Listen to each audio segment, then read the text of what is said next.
Hi everybody, part 2, motivation.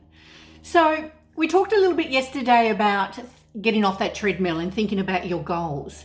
There's a saying that says, as you think you are, as you imagine, so you become.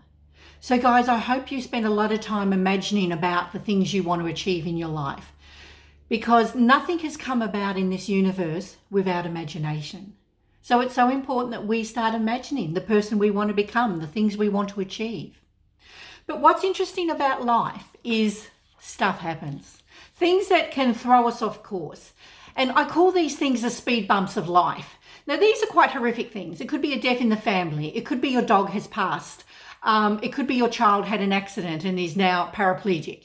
We look at COVID, how many deaths we've had with COVID-19. So many things the universe throws on us. And as I said, I call them the speed bumps of life. Now we have to look at how do we handle these speed bumps, because sadly, hundreds and thousands of people become victims to this sad or hurt or painful event that they have experienced, which is their speed bump. And I like to talk about this because it's really important we learn how to get up and over that speed bump. And one way to do that is sometimes just accept. We have to accept that things happen in life. We have to accept that life's not perfect. We have to accept that one day people close to you are going to die, whether it be an accident, whether it be through COVID-19, or whether it just be old age. This is reality. This is life.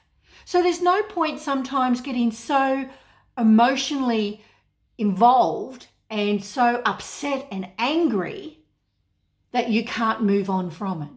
Because this is what happens when we can't get up and over the speed bump.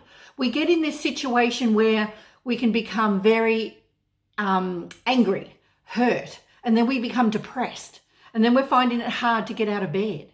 So we've gone really deep into this tunnel. And now it's 3 or 4 times as hard to get up and get over the speed bump. And quite often at that point, you're now visiting the doctor and you're on antidepressants or on sleeping medication to help you cope. Now, I'm going to be real.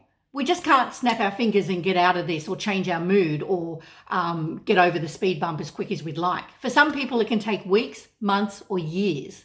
Some of us do need counselling to help us get back on track with life and to accept what has happened. That's just being real. So I do recommend those that are going through some major speed bumps, if you need that professional help, get it. But what we have to look at is it is part of life. And my life hasn't been perfect. I often share with some of my clients that I had a father who would say to me, I wished you were dead, particularly when my sister died. He couldn't cope with my sister's death. So he'd often say, I wished you had died.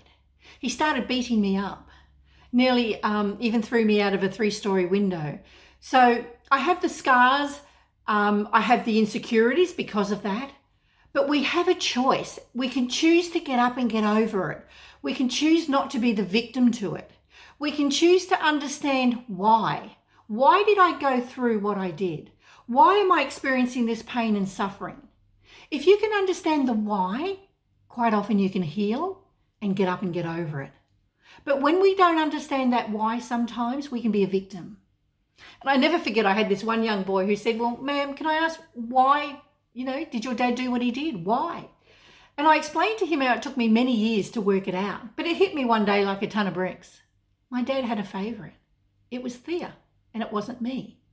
So when he saw me, it always reminded him of the loss of his other daughter, Thea. So he took it out on me. Now, I could give you so many explicit pictures about the things I experienced, or the pain or the suffering, but there's no point, because I now understand why Dad did it. So I can choose to get up and over my speed bump and get on with life, because life's too short.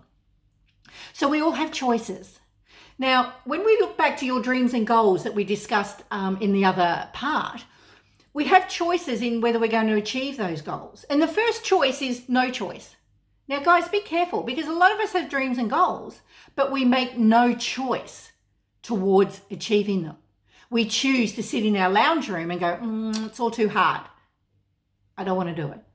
So a no choice is not a good choice. The next choice you can make in life towards your dreams and goals is a wrong choice. Is there anything wrong with a wrong choice? Well, no, because the great thing is you can learn from your mistakes.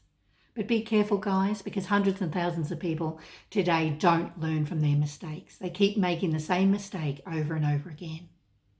And of course, the last choice you can make becomes the right choice, which means you took the courage to step out of your comfort zone and make a choice and be proactive about your goals or your dreams. And because of that, it all turned out and it all worked out. So what that does is build belief in you to continually step out of your comfort, make a choice, and keep trying to work towards your dreams and goals. We only grow as individuals when we're fearful of doing something. And that's that saying, step out of your comfort. Easy to say, hard to do. So when we're frightened to do something, if you can push yourself out of your comfort and do it, that's when you're going to grow as an individual. And that's when something's going to happen in your life. How exciting. But guys, remember, we have the power of choice every minute of the day.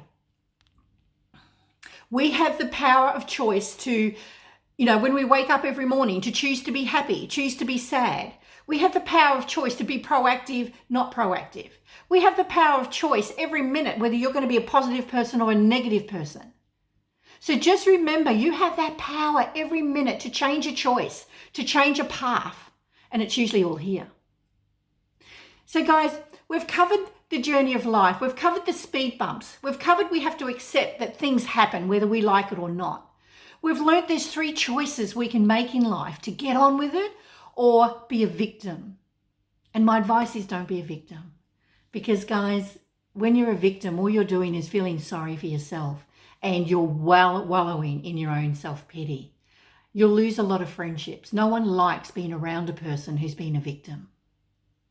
So guys, part 3, we're going to look at the human tendencies that we all have, whether we like it or not, that can prevent us from being successful. We have to address these human tendencies. And then the last thing we have to do to be able to be successful in life, we're going to cover that also. So guys, have a wonderful day today and look forward to part 3 on motivation. Cheers.